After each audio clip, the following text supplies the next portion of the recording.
Hi, I'm Baz, and I have a question for you. What gets you up every morning, and what pushes you to be a better person? And how do you think your habits are as a result of this motivation you may or may not experience? In this project, we had to analyze this way of thinking and answer it.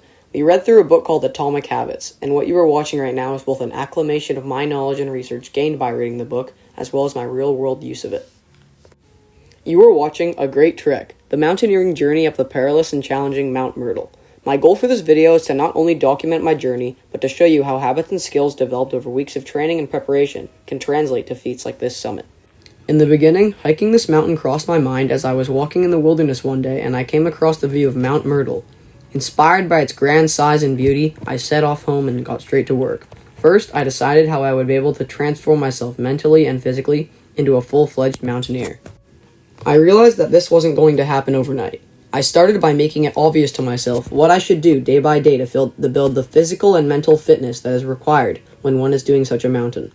I created a calendar on my iPad with a running schedule, forcing myself to do grueling runs most mornings in the week before school. I needed to build my environment around me in a way that supported these habits I wanted to build. So every day I planned on running, I laid out the clothes I would run in, as well as lay under any other supplies I might need. I wanted to build stamina so that I could go up the endless kilometers of elevation of Mount Myrtle with ease, and so I got to work. At the start, I only did small 4-kilometer runs, and I eventually slowly added distance per week until I was doing about 8 kilometers. On top of this, I also decided to start working out, and I made a similar plan in order to follow through with the results. I started slower, with a simple workout plan of push-ups, squats, and other bodyweight exercises, but as I progressed, I added more extra weight and complexity. I also started to cook for myself more and eat healthier, and I only chose to request food ingredients on our shopping list that would support this. I learned a lot about cooking in the process in order to make food that was healthy but also tasted good, because if I was going to make progress, it needed to be satisfying and sustainable. I even started to meal prep for school, and I would often cook foods on the weekends in order to have an easy, ready-to-go meal that didn't complicate or sacrifice time. After all these small wins I was implementing in my life, I started falling in love with that little check mark appearing in my Things Daily checklist and watching as my calendar goals flew by. It felt very satisfying to visualize my progress and growth. At first, I thought all of it was a waste of time and effort, but slowly, after months of working, I saw progress. I felt like I could finally summit Mount Myrtle. My final preparation for the hike was an accountability partner, and I got my friend Brendan, who is an experienced climber and hiker, to show me the way up Mount Myrtle. Hi, I'm Brendan, and I'll be Baz's hiking instructor for Myrtle Mountain. Finally, it was upon me, the day I would summit Mount Myrtle, and so I got my supplies together and packed a snack and a highly satiating and energizing lunch, and I headed out.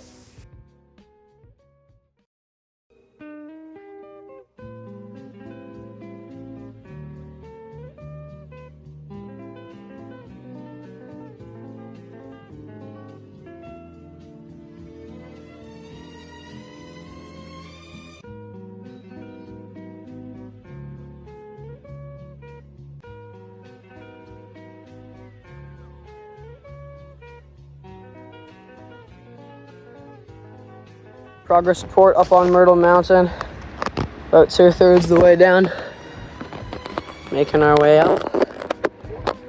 Got Brendan with me. Alrighty, almost at the top.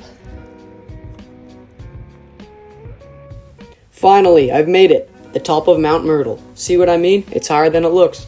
It is so satisfying to finally see all the progress pay off with this spectacular view.